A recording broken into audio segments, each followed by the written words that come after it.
Voilà.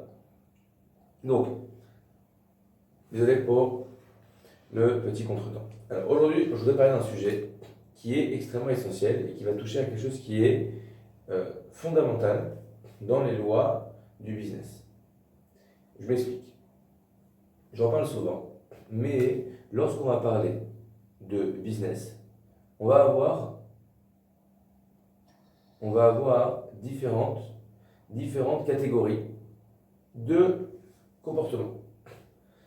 Toujours, j'allais dire comme ça. Il y a un comportement, des choses qui sont interdites. Ça s'appelle du vol. Si je prends quelque chose qui n'est pas à moi, je suis un voleur. D'accord? Je peux être un gros voleur, je peux être un petit voleur, mais si je prends quelque chose qui ne m'appartient pas, ça s'appelle un voleur. Maintenant, pardon, excusez-moi, vous ne me voyez pas bien? Juste, attendez. On ne voit pas du tout. Vous ne me voyez pas du tout. Vous ne me voyez pas du tout ou vous ne voyez pas mon écran non plus? On voit une barre blanche avec des trucs écrits en hébreu. Mais tout petit. Ah, d'accord, j'ai compris pourquoi. Alors, attendez, c'est assez intéressant que ça fasse ça d'ailleurs. Mais j'ai compris. Le Yetzara et Thomas, ça veut dire que ça va être un très bon coup. Ah ouais, non, on va faire là, c'est mieux. Une partie de l'écran. Toujours une partie de l'écran, non? Enfin, oui, on voit la moitié, la demi-moitié de la Gemara, de la texte. Alors, on va faire pareil là.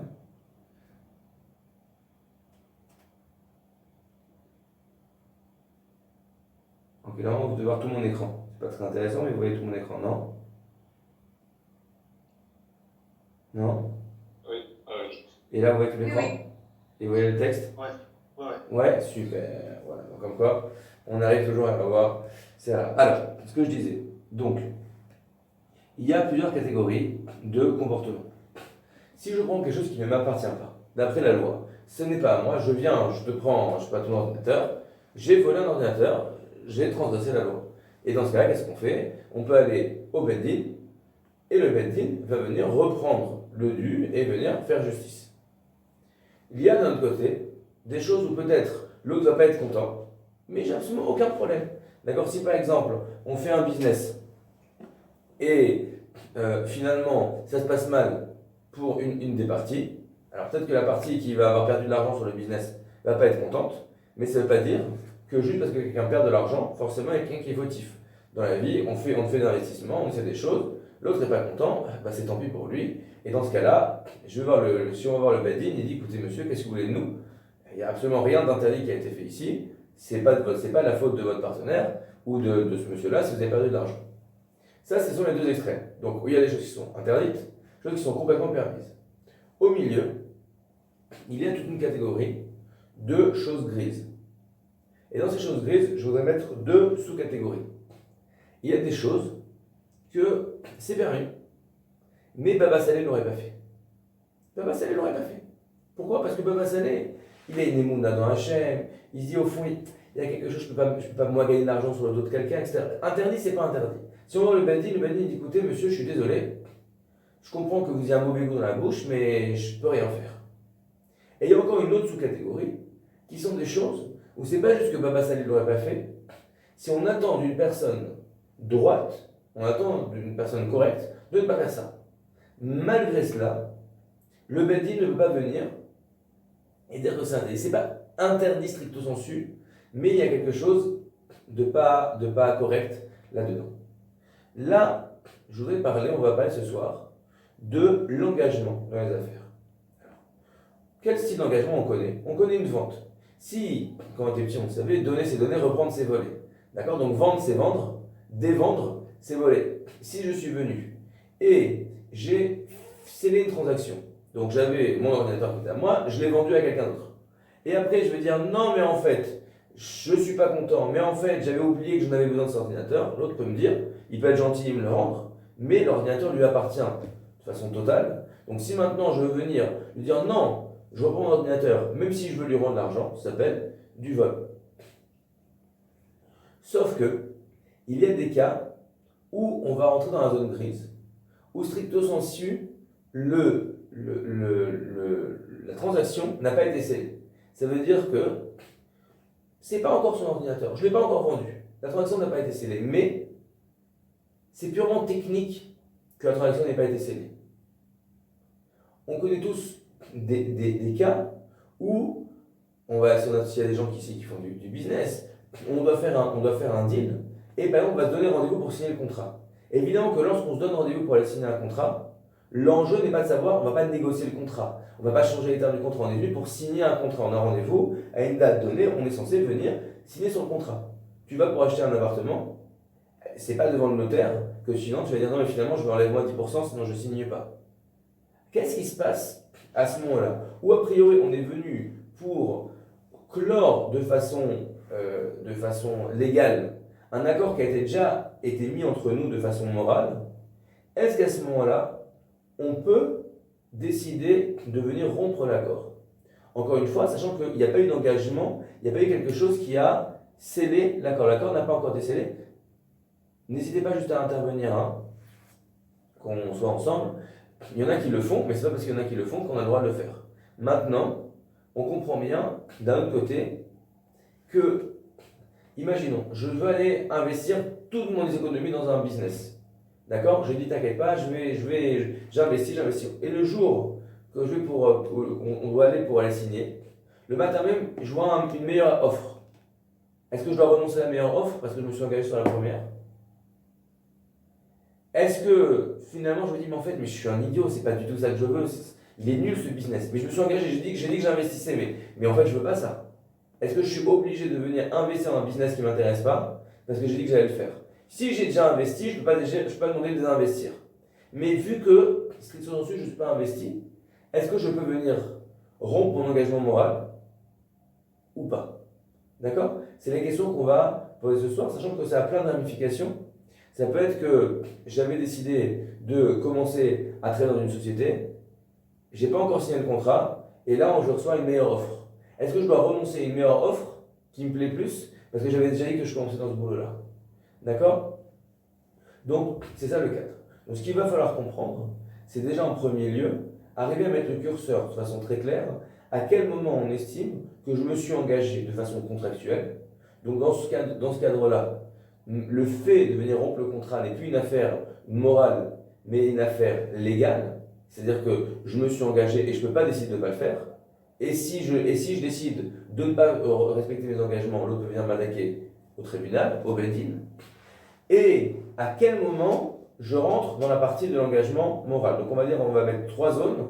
Première zone, je ne me suis pas encore engagé. C'est pas parce que j'ai a priori, on va en voir, mais on comprend bien que c'est pas parce que j'ai appelé pour demander le prix, d'un canapé, que je suis obligé d'acheter.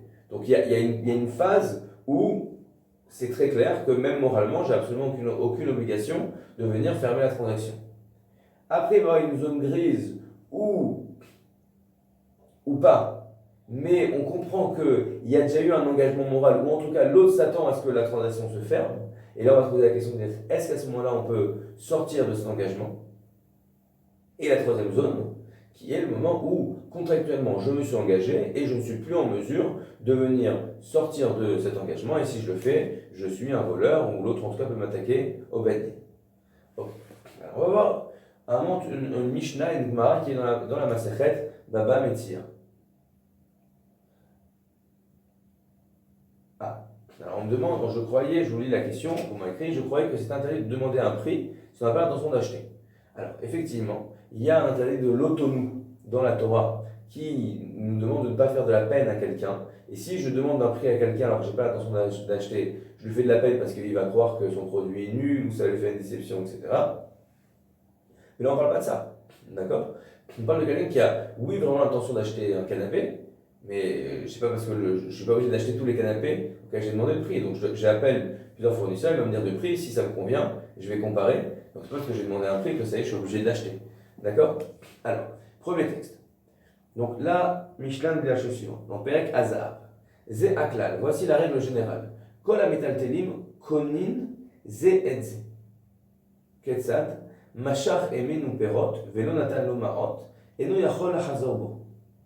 Natan lo ma'ot, velo mashach emenu perot, yachol hachazor bo. La Mishnah dit la chose suivante. Comment est-ce qu'on scelle une acquisition, ce qu'on appelle des des métaltélim. Des métaltélim sont du mobilier. C'est quoi du mobilier? Ce sont des objets. Mon téléphone, c'est métaltélim. Le livre, métaltélim. L'ordinateur, métaltélim. D'accord? Même la table, même si c'est un peu lourd, métaltélim. Qu'est-ce qui n'est pas métaltélim? C'est ce qui est de l'immobilier. D'accord? Donc là, on va parler, pour l'instant, on va parler d'autre chose, mais la Mishnah nous parle de comment est-ce qu'on acquiert un objet. D'accord? Alors tu dis, mais c'est quoi cette question? Je l'achète, je l'achète. Mais à quel moment de la transaction, on estime que ça y est, il y a eu un engagement fixe, ça y est, cet objet est à moi, et maintenant je dois le payer, ou peut-être en le payant, je vais l'acquérir. À quel moment l'objet m'appartient? Et qu'est-ce que ça change? Si à ce moment-là, il y a une météorite qui tombe du ciel et qui va casser le téléphone portable, qu'est-ce qui se passe? Qui a perdu l'argent? Parce que si c'est déjà mon téléphone portable, c'est tant pis pour moi, j'ai perdu, on a cassé mon téléphone. Mais si c'est pas mon téléphone, mais c'est encore le téléphone du vendeur, et bien si à ce moment-là le téléphone tombe et se casse, et bien c'est le vendeur qui a eu un téléphone cassé, et moi je suis prêt à acheter, mais je suis prêt à acheter un téléphone, pas un téléphone cassé. Donc la question de la Mishnah, c'est à partir de quel moment on estime que la transaction a été faite et qu'il y a eu un transfert de propriété sur l'objet. Nous dit la Mishnah, pour tout ce qui sont des choses mobilières, des métaltélim, ils peuvent s'acquérir l'un à l'autre. Qu'est-ce que ça veut dire? Lorsque par exemple on va faire du troc, donc je te donne mon téléphone et en échange je vais me donner ton ordinateur. À l'instant où un des deux parties va prendre l'objet qui est à l'autre et venir ou le soulever ou le tirer ou venir le prendre et l'amener chez lui, à ce moment-là la transaction est scellée. D'accord? Pas qu'il l'a fait juste pour voir au début pour voir si le téléphone était bien, mais à l'instant où il va prendre le téléphone pour le prendre pour l'acquérir, et bien en faisant ça il va acquérir le téléphone et il va automatiquement transférer la propriété de l'ordinateur, par exemple, à l'autre. Donc, dans un cas de troc, c'est facile.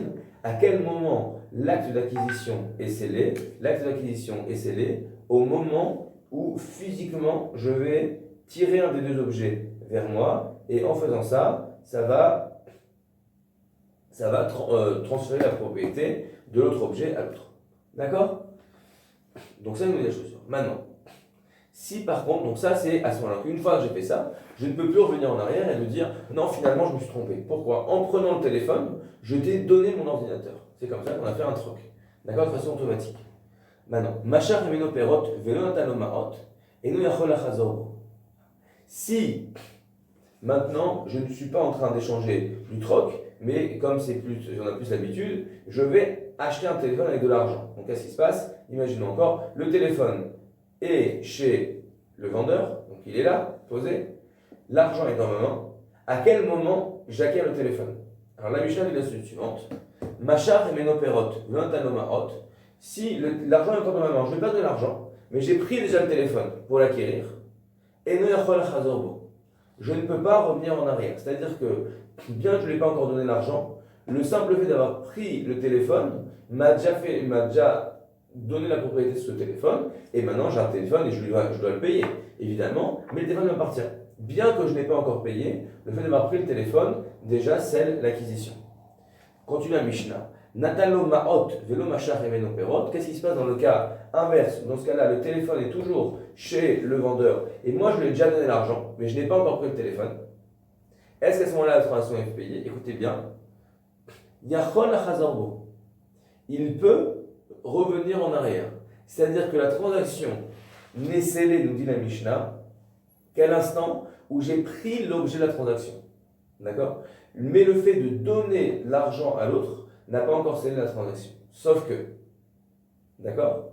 Sauf que, donc la Mishnah dit de façon très claire, et je peux décider à ce moment-là d'annuler la transaction. Donc imaginez, j'étais chez le vendeur, il me pose un téléphone, il m'a dit ça coûte tant, il fait telle chose, je l'ai regardé, le téléphone il me plaît, je dis ok très bien, je l'achète.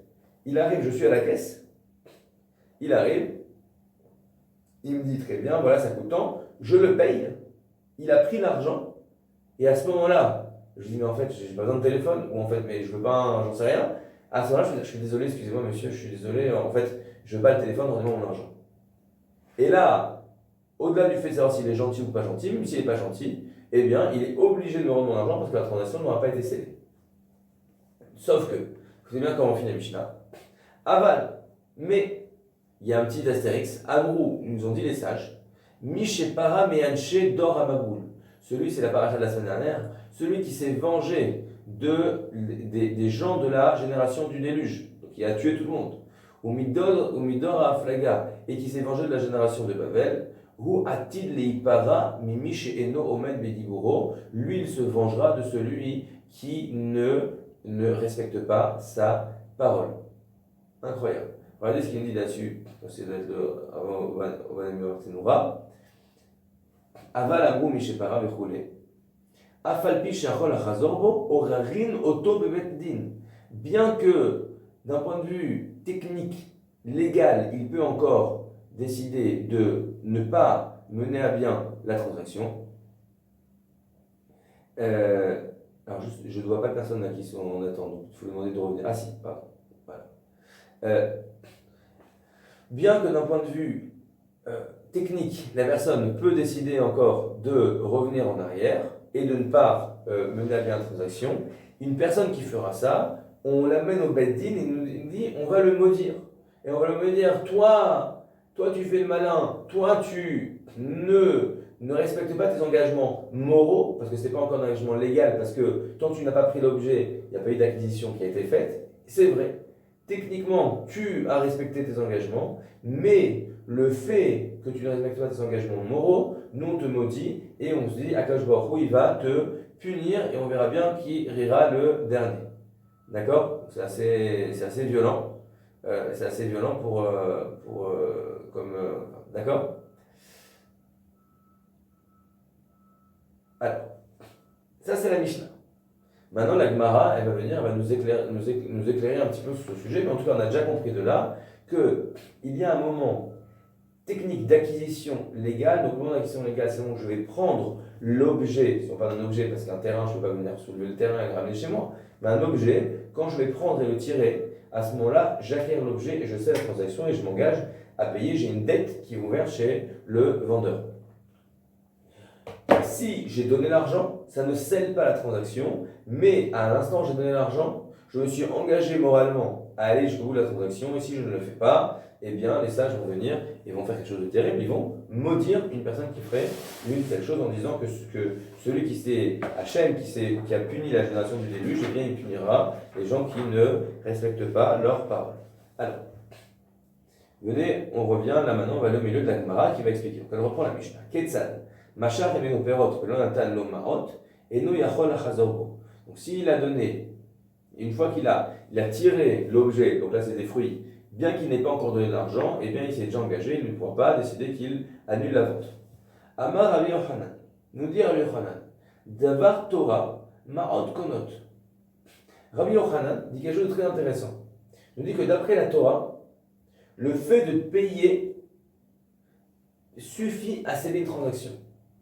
C'est-à-dire que d'après la Torah, à l'instant où j'étais voir le vendeur et je lui ai donné l'argent, j'ai acquis l'objet, et évidemment, vu que j'ai acquis l'objet, je ne peux pas décider de maintenant annuler la transaction, mais ça y est, c'est fini, il est à moi l'objet. Et l'autre non plus, d'ailleurs, ne peut pas annuler la transaction. D'après la Torah, le fait de donner l'argent, c'est la transaction, ça y est, c'est fini, il y a eu un transfert de propriété.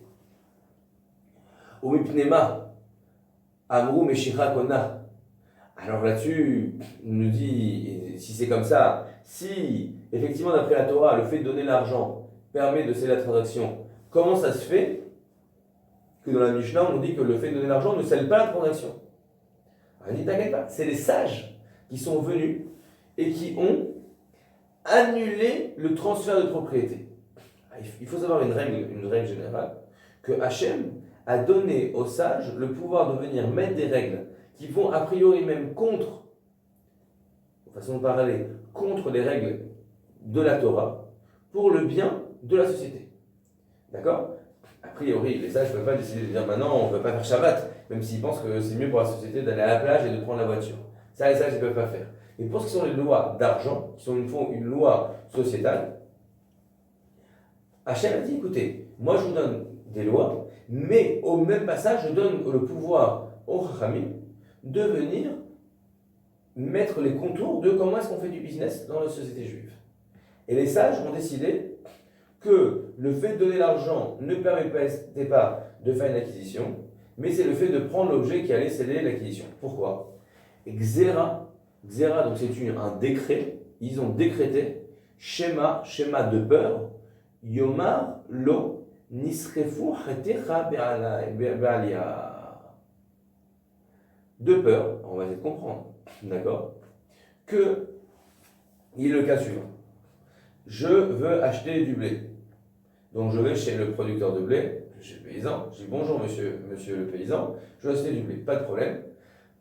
Je voudrais, je ne sais pas, 10 tonnes de blé, ça coûte tant d'argent, pas de problème monsieur, voici l'argent. Maintenant, où est le blé? Il est encore dans la grange du paysan. Il dit, vous prenez votre blé tout de suite, il dit, écoutez, voilà, là je ne peux pas, c'est compliqué pour moi, je n'ai pas de place dans mon hangar. Gardez le blé chez vous, et je vais faire de la place, et je viens la semaine prochaine, et je viendrai prendre le blé. Et au milieu de la semaine, il y a malheureusement un feu qui va se déclarer dans la grange, et qui va brûler la paille, le foin, d'accord, de l'acheteur. Alors, la question, encore une fois, comme je l'ai donné l'exemple tout à l'heure du téléphone qui se casse, c'est qui est le perdant ici? Si on dit que la transaction a déjà été scellée, donc le foin appartient à l'acheteur, et donc c'est l'acheteur qui a vu son foin brûler, et pas de chance pour lui, d'accord? Et tant pis pour lui, il récupère pas son argent. Si par contre, je dis que la transaction n'a pas été scellée, eh bien, le perdant, c'est le vendeur. Parce que l'acheteur lui dit, attends 2 secondes, moi je t'ai donné l'argent, mais pour que tu me donnes mon foin. Tu me donnes pas de foin, tu me rends mon argent. D'accord? Vu que toi, tu n'es pas en mesure d'honorer ta partie d'engagement, moi je n'honore pas la mienne, donc s'il te plaît, rends-moi mon argent. D'accord? Donc vient Rabbi Yochanan et nous dit la chose suivante, que d'après la Torah, le perdant c'est l'acheteur. Parce que d'après la Torah, le fait d'avoir donné de l'argent, eh bien ça suffit à sceller la transaction, et donc c'est l'acheteur qui a vu son foin brûler. Mais, nous dit Rabbi Yochanan, ça, c'est pas bon pour la société. Pourquoi? Parce que dans ce cas-là, il peut lui dire c'est ton foin qui a brûlé. Alors, Gemara dit je comprends pas. Sauf, man décédé de l'écart, bah il dit je comprends pas. Si c'est le paysan qui est venu, qui a allumé un feu dans le foin, bah, il doit lui payer. C'est d'accord que c'est le foin de l'acheteur. Mais si je viens et je brûle ton foin, bah, je dois te le payer. Donc de toute façon, ça change rien. Elle dit non. Et là, Xera Shema Tipol Leka Beones. C'est pas que le paysan il est venu, il a allumé un feu. Alors on a peur que les gens vont allumer des feux dans le foin de l'autre. C'est pas des méchants, de toute façon ça ne veut pas l'aider, il doit lui payer s'il lui brûle son foin. Non. De peur qu'il y ait un incendie qui soit venu par la faute de personne, il y a eu un incendie. Si ce foin il appartient, il se tient dans son réchoute, dans sa propriété. Masar nafshe tarahumatzil. Qu'est-ce qui se passe?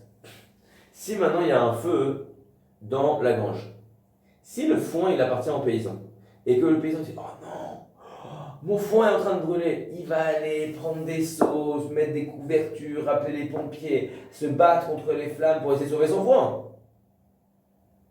Mais si le foin appartient à l'acheteur, donc l'acheteur, le pauvre, il n'est pas là. On est à ce moment-là, on est dans la grange du vendeur, du paysan. Et il a du foin dans sa grange qui ne lui appartient pas, ça brûle. C'est pas qu'il est méchant, mais il dit attends 2 secondes, je vais risquer, je vais prendre des risques, je peux peut-être me brûler, je peux peut-être avoir des trucs, etc. Ouais, et tant pis, ce que je te dis, tant pis pour lui, son foin a brûlé.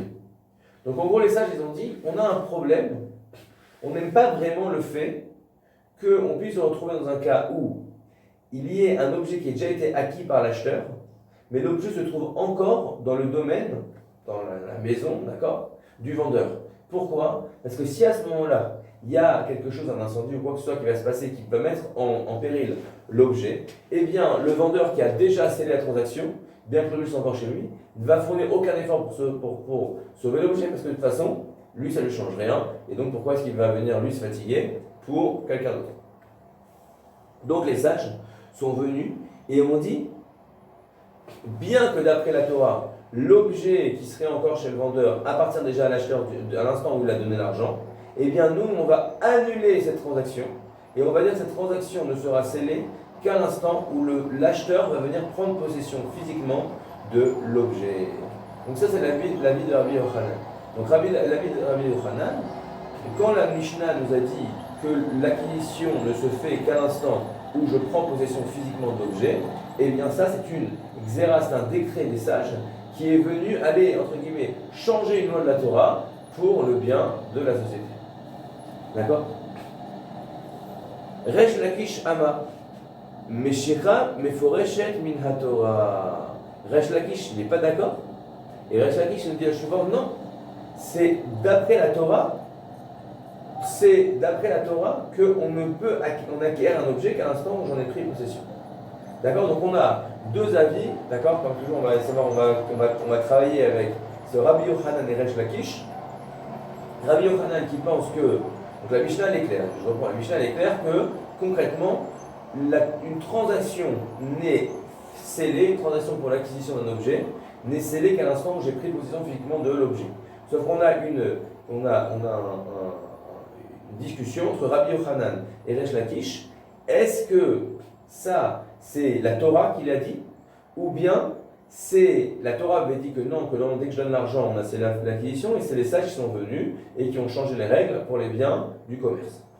Ok, maintenant on va descendre et on va aller dans le sujet de qu'est-ce qui se passe, d'accord? Quand on n'est pas dans la Mishnah, de qu'est-ce qui se passe à l'instant où quelqu'un veut rompre la transaction avant que la transaction ait été scellée. C'est-à-dire on est très proche de sceller, mais ça n'a pas encore été scellé. Notamment, qu'est-ce qui se passe à l'instant? Donc on a dit que le fait de donner l'argent ne suffit pas à sceller la transaction. Qu'est-ce qui se passe une personne qui, une fois qu'elle a déjà donné l'argent, décide de revenir en arrière? Regardez ce qu'on dit. Rabbi Shimon Omer. Rabbi Shimon dit la chose suivante. Afalpi, bien que, chez Amrou Talit Kone Dinar Zahav, bien que les sages nous ont dit, vous avez dit, que si je veux, avec une pièce d'or, acheter un talit, d'accord? À l'instant où l'acheteur va prendre possession du talit, automatiquement, la pièce, la propriété de la pièce a été transférée au vendeur, d'accord? C'est-à-dire que, peut-être que physiquement, il n'a pas encore pris dans la main, mais le fait qu'on prenne l'objet va sceller la transaction, et non pas le fait de prendre l'argent qui ne scelle pas la transaction. Bien que les sages nous ont dit ça, que VN dinar zahav konet talit, c'est-à-dire que, comme on l'a dit, c'est le fait de prendre possession de l'objet qui scelle la transaction, et pas le fait de prendre possession de l'argent qui scelle la transaction. Mikol makom, malgré cela, kach halacha, comme ça c'est la loi stricte.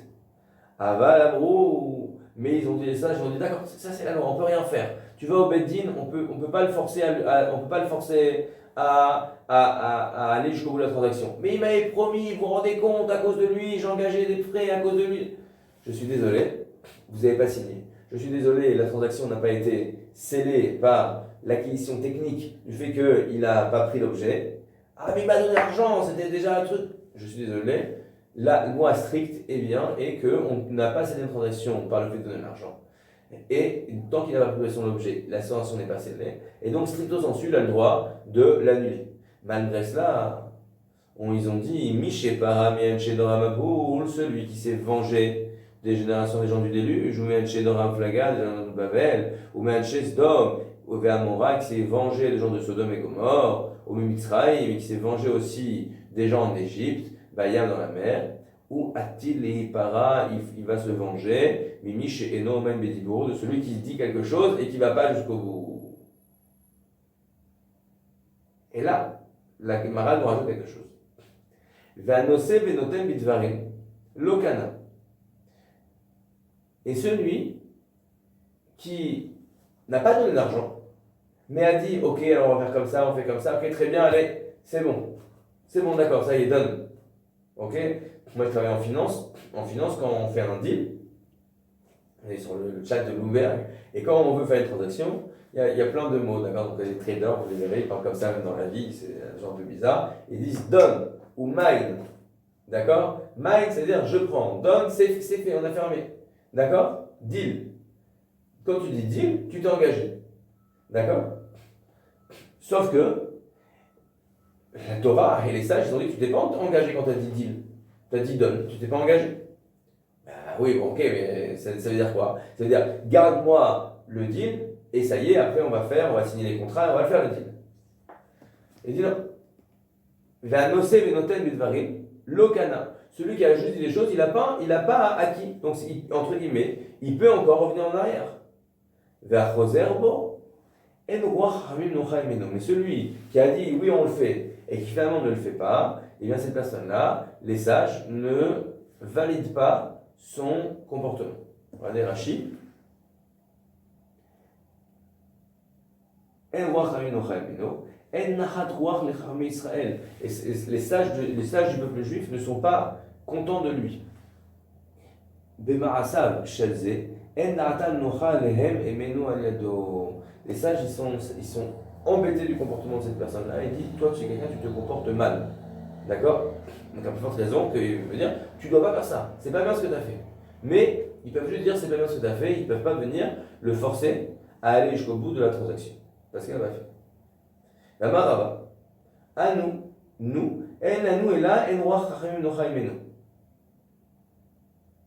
Alors je comprends pas. Et il dit, je comprends pas. Tu m'avais dit, en haut, on avait dit que celui qui a fait une transaction et qui revient, il est maudit. En bas, il nous dit Rava que juste, les sages ne sont pas contents de lui. Il y a quand même une différence entre dire que les sages ne trouvent pas que c'est génial et il est maudit. D'accord? Donc si on revient, on est de quatre catégories, le vol, la catégorie tout est permis, et au milieu on avait deux catégories, le papa salé ne le fait pas, et celui qui ne le fait pas, ça, c'est pas un voleur, mais c'est un pourri. D'accord? Donc là, quand on dit on le maudit, c'est parce que c'est un pourri.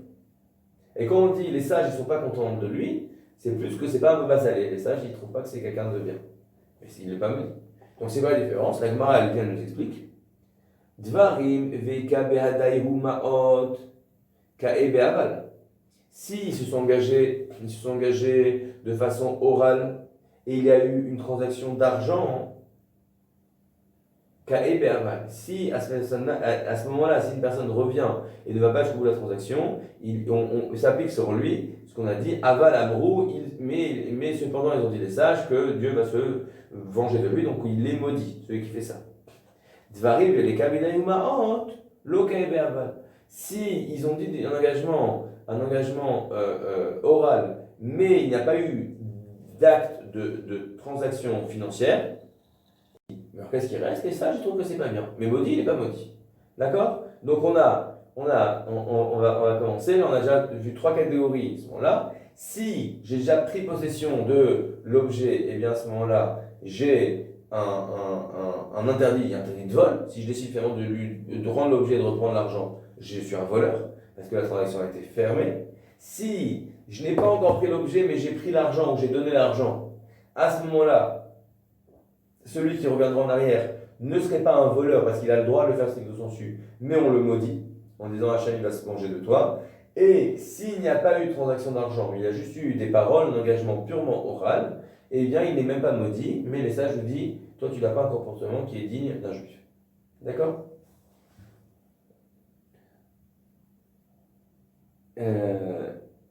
Ok. Alors on continue. Ok. On va expliquer la partie dans cette Mishnah de c'est quoi cette histoire de malédiction. D'accord? Alors, la Gemara elle dit comme ça. Aval amrou mishepara bechouli. Mais les sages ont dit celui qui s'est vengé de la génération du déluge, il se vengera de lui et il sera puni. Itma abaye amar odoué modaïnan le. Rabama milet laitinan le. Ça veut dire quoi? On a une discussion entre Abaye et Rava. Abaye et Rava, ils sont toujours en discussion. Abaye nous dit c'est quoi que les sages ont dit que celui qui a maudit, il va le maudire lui. Il dit, on lui fait savoir ça, c'est pas les sages qui sont venus en disant on te maudit. On lui fait savoir, on dit, sache une chose, que Yeshdin Vejdayan, il y a un patron ici, le patron il n'aime pas les gens qui ne sont pas des gens de droit. Hachem, sache, nous on te souhaite que du bien, nous on t'a rien dit, mais sache une chose que Hachem, il s'occupe des gens qui se comportent mal. Ça, c'est l'avis de Abaye. Rava, il dit non, on le maudit, on le fait venir, on lui dit on te maudit. Les sages, ils viennent, on te maudit, sale type, tu as fait le truc, sache que tu t'en es sorti là, on peut rien te faire au Beddin, mais sache que toi, on te maudit, on te souhaite que Hachem il va se venger de toi, parce que toi tu te comportes pas bien dans le business, et à cause de toi tu fais du mal à la société. D'accord? Alors là, Gemara va essayer de comprendre les avis de chacun. D'accord? Abaye Amar Odoué Modaïne, Abaye dit juste on lui fait savoir, mais on ne maudit pas. Dire-t-il Venasi Be'amecha Lotaor, il y a écrit que quelqu'un de ton peuple, tu ne dois pas maudire. Donc on ne maudit pas les gens. Un juif, il ne maudit pas un juif. C'est interdit de maudire un juif. D'accord? Donc on ne le maudit pas. C'est pour ça que Abaye dit qu'on ne maudit pas, on lui fait savoir. Hachem, il va se venger de lui. C'est pas que nous on le maudit, c'est juste que c'est la réalité, que Hachem, il n'aime pas les arnaqueurs. Donc Hachem, il va régler le problème. Rava Amar Milat Laitinan Le. il dit Rava, il dit non, nous on le maudit, dirtiv, Be'almecha, il y a écrit une personne de ton peuple, tu ne pourras pas le maudire. Be'osema Amecha, c'est quoi une personne de ton peuple? Quelqu'un qui se comporte comme un juif. On ne maudit pas un juif, d'accord, mais c'est quoi on ne maudit pas un juif? On ne maudit pas un juif qui se comporte comme un juif. Un juif qui se comporte comme un voleur, d'accord, alors lui, on le maudit. Eh bien tant pis, tu sais quoi, tu ne voulais pas être maudit, tu voulais profiter de l'amour fraternel, t'as qu'à te considérer et te comporter comme un de nos frères. Tu te comportes comme une pourriture, eh bien nous on ne va pas se gêner, on ne va pas commencer à être des bisounours avec toi. Alors on ne peut rien faire parce que stricto sensu la loi, elle est avec toi, mais sache que tu es une pourriture. Ok? Amarava, Mana Aminala, des Rabbi Chia. Rava il dit d'où est-ce que je sais qu'on le maudit, qu'on vraiment le maudit, de l'histoire qui s'est passée avec Rabbi Chia. Qu'est-ce qui s'est passé avec Rabbi Chia? Rabbi Chia Bar Yosef, Rabbi Chia fils de Yosef. Rabbi Chia Bar Yosef, Yahaboulé, Zouzé, Amelcha. On l'est venu et on lui avait, il vendait apparemment du sel et on lui a donné l'argent pour le sel. D'accord, donc lui il a un vendeur de sel, il y a des acheteurs de sel qui sont venus, ah là là, on va faire un gros deal de sel, monsieur on veut vous acheter 300 tonnes de sel, c'est pas, voilà, $1 million, pas de problème, nous viendrons chercher le sel la semaine prochaine. La Sof, Aiker Milcha, qu'est-ce qui s'est passé au milieu de la semaine? Il y a une pénurie, un grand choc dans le marché du sel mondial, le prix du sel multiplié par 3. Il a dit, oh non, aïe aïe aïe aïe aïe aïe aïe, je suis embêté.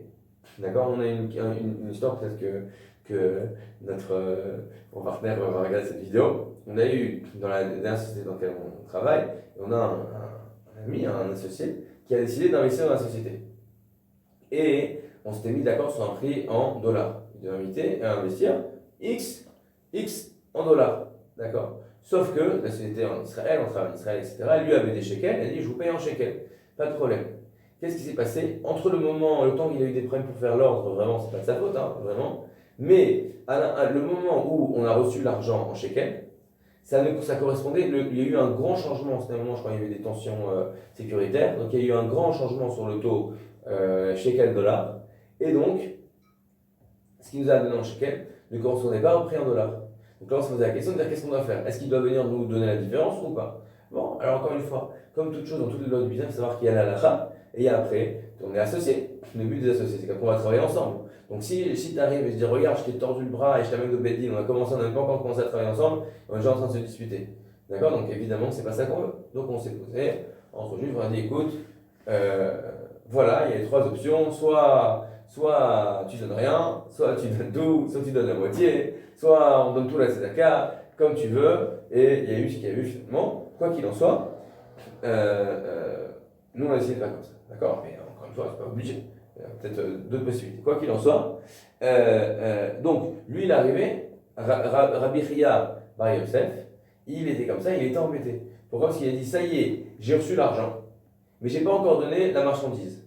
Donc stricto sensu, on a déjà dit que le fait de donner l'argent ne scelle pas la transaction. Donc maintenant, c'est dommage. C'est pas que je veux pas, c'est pas que je suis pas sympa, mais c'est dommage. C'est que entre guillemets, j'ai une grosse perte d'argent ou j'ai un très gros manque à gagner parce que si maintenant j'ai la transaction, je peux la revendre, même peut-être à eux, à 2 fois le prix. Qu'est-ce qu'il a fait? Ata les kamé de Rabbi Yochanan, il a été voir Rabbi Yochanan.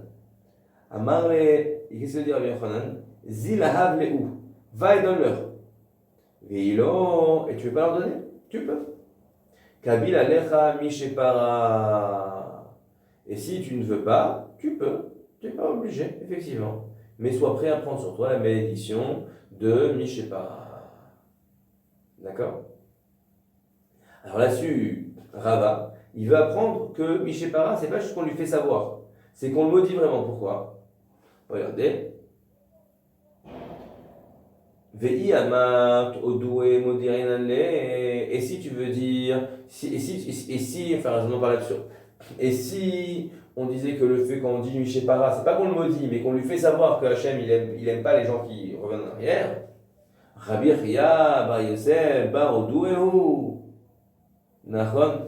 Mais quoi, ce Rabbi Chia, c'est un des grands sages, il a besoin qu'on lui apprenne la halakha, qu'il n'est pas au courant, qu'Hachem, il n'aime pas les gens qui reviennent sur leur part. Donc tu vois bien que quand son rab il a dit si tu vas leur donner le sel, finis notre transaction et sinon on soit prêt à prendre pour toi la malédiction, c'est pas juste que on va te faire savoir que tu vas être maudit, parce qu'il le sait très bien qu'il va être maudit, d'accord? Mais c'est que nous, on va te maudire. Alors la Gemara dit comme ça. Ve'alo mai milet laitin ale Rabbi Chia bar Yosef.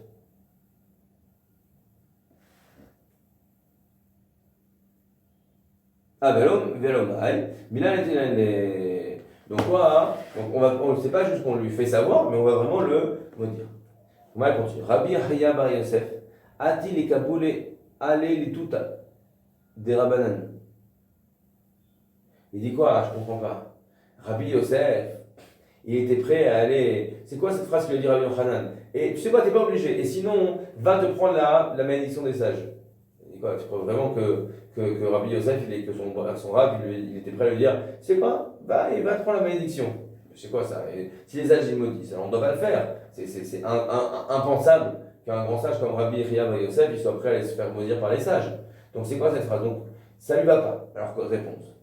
Et là, Rabbi Chia bar Yosef, Arvonhu de Yehaivle. Qu'est-ce qui s'est passé?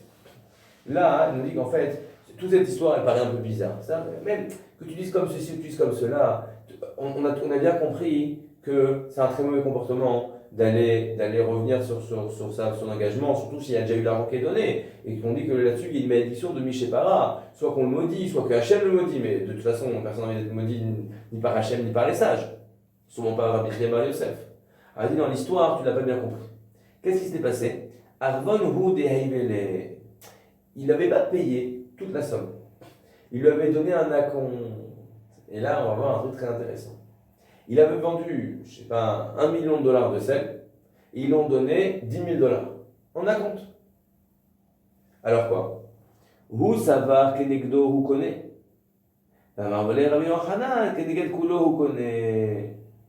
Lui, il pensait, ils se sont dit en fait, quel statut a, c'est intéressant, quel statut ça a de payer un acompte?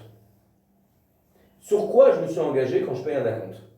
Par exemple, j'ai décidé, je veux acheter, je ne sais pas, 1000 assiettes. 1000 assiettes. Pour sceller le, entre guillemets, par la deal, j'arrive et je paye déjà d'avance 100 assiettes.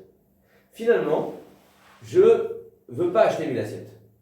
Alors, les 100 assiettes, on a dit que si je reviens en arrière, c'est évident que là, il y a un problème de Mishépara. Parce que je me suis engagé, j'ai donné l'argent, on a dit que quand tu as donné l'argent, tu t'es engagé, même si ce n'est pas vraiment stricto sensu, une loi strict, mais si celui qui ne fait pas ça, Hachem il le maudit. D'accord. Mais est-ce que je me suis engagé que sur les 100 assiettes que j'ai déjà payées, ou en payant les 100 assiettes, je me suis engagé sur les 1000? C'est intéressant. Tu as donné un acompte. Je sais pas, tu as réservé une soirée, tu as réservé un hôtel, tu as payé un acompte. Est-ce que tu as le droit de dire je perds l'acompte et je perds ma réservation? Alors aujourd'hui, je suppose que c'est ça qui est sous-entendu lorsque tu fais quand tu verses un acompte pour un hôtel en tout cas, d'accord? Lorsque tu verses un acompte dans un hôtel, je suppose que c'est ça qui est sous-entendu. Dire monsieur, vous avez payé, le fait d'avoir payé vous donne le droit, et si vous ne payez pas, vous avez le droit. On ne va pas vous courir après, mais vous perdez votre argent. D'accord? Donc aujourd'hui, ça me paraît être ça le dit. Mais de façon générale, d'accord? S'il n'y a pas, et on n'a rien écrit, on n'a rien dit. Je suis venu, je voulais faire une transaction sur 1000, j'ai payé 100. Est-ce que moi je suis obligé de finir les 1000 ou pas? Et quand je parle d'obligation, je ne parle pas d'une obligation légale, je parle d'une obligation morale. Donc il nous dit, Rabbi Chia bar Yosef, lui il pensait que moralement, vu que de toute façon légalement, on a dit que le fait de payer légalement ça engage en rien, mais moralement ça engage, et si tu ne le fais pas, il y a Mishépara, tu vas être maudit, Chas v'Shalom. Est-ce que devoir payer un acompte m'engage moralement juste sur la somme que j'ai payée, ou bien m'engage moralement sur l'ensemble? Rabbi Yosef bar Chia, lui, il pensait que ça n'engageait que sur la partie. Il était voir son Rabbi Yochanan, Rabbi Yochanan lui dit non, ça t'engage sur le tout. Et donc même si maintenant tu es prêt à faire la transaction que sur la compte, et sur le reste tu vas annuler, même là-dessus tu vas être maudit. D'accord? Alors, on va essayer un petit peu.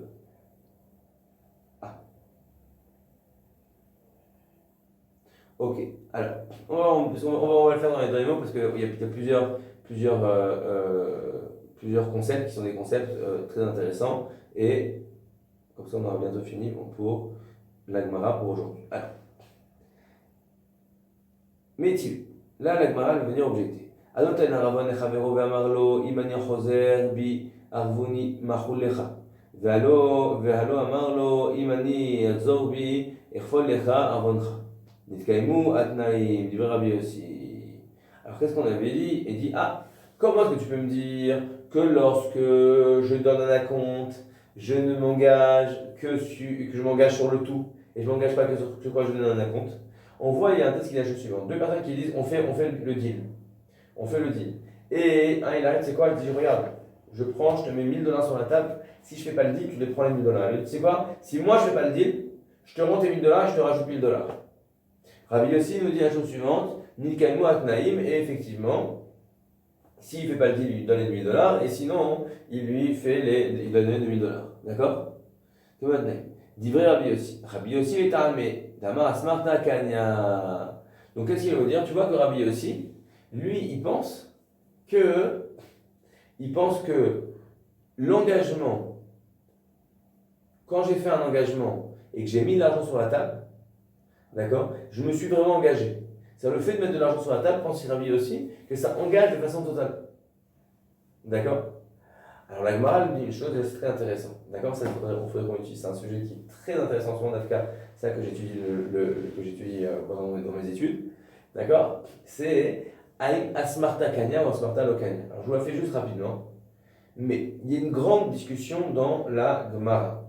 Est-ce que si je m'engage dans un engagement à condition, est-ce que ça marche ou ça marche pas? Si je te dis, oui, regarde, si j'arrive pas demain à l'heure, je te donne 1000 $. Et le lendemain, j'arrive pas à l'heure. Est-ce que je dois lui donner ce que je dois lui donner ou je dois pas lui donner? Il y en a qui disent, tu l'as dit, tu dois le faire. Je comprends même pas la question. Il y en a qui disent, non. C'est sûr que lorsque je te dis un engagement conditionnel, au fond, pourquoi je l'ai dit? Je suis pas un idiot. Parce que je pensais vraiment que demain, j'arriverai à l'heure. Donc en gros, c'est vrai que j'ai sorti les mots de ma bouche que si je n'arrive pas à l'heure, je donnerai 1000 $. Mais en fait, dans ma tête, je me disais, de toute façon, j'arriverai à l'heure et je ne donnerai pas les 1000 $. Et donc, étant donné que bien ce que je l'ai dit dans ma bouche, mon cœur et ma tête, ma volonté n'étaient pas avec ça. Et donc en fait, ça ne marche pas, je ne me suis pas vraiment engagé. Une des applications très concrètes de ça, c'est tu joues au poker. D'accord, tu joues au poker, tu joues à des jeux comment ça s'appelle, au casino. D'accord? Je dis, si c'est rouge, je gagne, si c'est vert, tu gagnes. Ok? Excuse-moi, c'est pas rouge et vert, rouge et noir. D'accord? Alors chacun dit, ok, on a dit si c'est rouge, je gagne, si c'est vert, tu gagnes. Il n'y a pas de souci. Sauf que quoi? Lorsque moi j'ai dit si c'est rouge, je gagne, si c'est vert, tu gagnes, je l'ai fait parce que je pensais que ça allait être rouge. Si on m'avait dit dès le début, mais tu sais, c'est sûr que ça va être vert, c'est sûr que ça va être l'autre, c'est sûr que tu vas perdre, je l'aurais pas fait. Et donc ça montre bien que mon intention n'était pas de lui donner l'argent, l'intention était de lui prendre son argent. Et donc là-dessus, d'après la vie, Asmarta Lokanya, d'accord, dans ce cas-là, ma parole n'a pas de valeur, et donc dans ce cas-là, si l'autre me prend mon argent, c'est fou, hein, l'autre me prend mon argent, c'est un voleur. D'accord? C'est pour ça, d'après la vie de Maïmonide, que des gens qui jouent au casino, qui jouent à des jeux de hasard, eh bien ne peuvent pas être témoins, ils ne peuvent pas être témoins à mariage. Pourquoi? Parce que ce sont des voleurs. Ah, mais l'autre il a dit, l'autre est consentant, etc. D'accord? Mais l'autre, au fond de lui-même, s'il savait que c'était sûr, et s'il savait dès le début qu'il allait perdre, il n'aurait pas joué. Ok, donc en tout cas, je vais faire une parenthèse. Rabbi Yehuda Omer, din sheikne keneged arvono.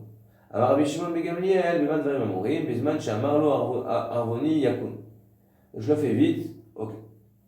Aval machar lo baï. Mais voilà, c'est comme ça. Mais s'il a vendu une maison, ou il a vendu un champ, pour 1000 zouz, ou paralo mehem chamesh meot, il a déjà donné 500 d'acompte, kana, ou marzir lo et hasha'av, afilu leachar kama shanim. Nous dit la chose suivante, écoutez bien. Si quelqu'un a dit, donc il dit, si quelqu'un a payé pour acheter des assiettes, il a payé que 100. D'accord? Alors lui, cet avis-là pense qu'il ne s'est engagé que pour les 100. Mais si il a acheté une maison ou il a acheté un champ, donc vous vous souvenez jusqu'à maintenant on parlait d'objets qui étaient des objets mobiles, d'accord? Des téléphones, etc. Et maintenant on va parler d'immobilier. Et donc il est comme ça. Dans un cas d'un objet mobile, des métaltélines, même si j'ai payé qu'une partie, je me suis engagé, même moralement, parce que, encore une fois, je répète qu'il n'y a pas d'engagement légal par le fait de donner de l'argent. Donc, je me suis engagé moralement à acheter seulement la valeur de ce que j'ai déjà donné. Le reste, je n'ai même pas d'engagement moral. Ça, c'est cet avis-là. On a déjà vu d'autres, un avis qui n'était pas d'accord avec ça. Le Yochanan n'est pas d'accord avec ça. Mais si c'est un champ, ou si c'est un bien immobilier, eh bien, à l'instant où j'ai donné même 1 centime, eh bien, on estime que ce centime-là n'est pas un engagement sur 1 centime de valeur de ton appartement, mais c'est 1 centime et le début du paiement du champ. Et à ce moment-là, j'ai déjà acquis le champ. Le champ est à moi et j'ai pris sur moi l'obligation de te payer. Donc même si je donnais 1 centime, eh bien, je devrais donner toute le reste de la valeur du champ et je ne pourrais pas revenir en arrière d'un point de vue légal et pas juste d'un point de vue... Alors là, il faut voir si c'est un point de vue légal ou un point de vue moral. Pourquoi Maïlehu, Maïlavhu adin les metaltelim, des mistama kane les koulou. Lo metaltelim, des mistama lo kane. Ou maïshna karka de kraspa'a kane mamash. Kane les koula. Metaltele de lo kane là, les kiboule, mishepara lo kane les koule. Alors c'est ça que nous dit la Gemara. Un bien immobilier s'acquiert de façon entière par le fait de donner de l'argent. Encore une fois, je répète, que un bien un téléphone, alors on dit qu'il s'acquiert, on scelle la transaction de façon totale en prenant l'objet.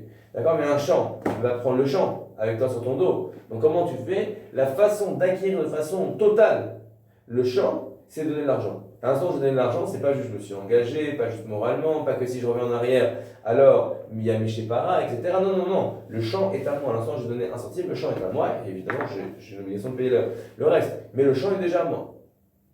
D'accord?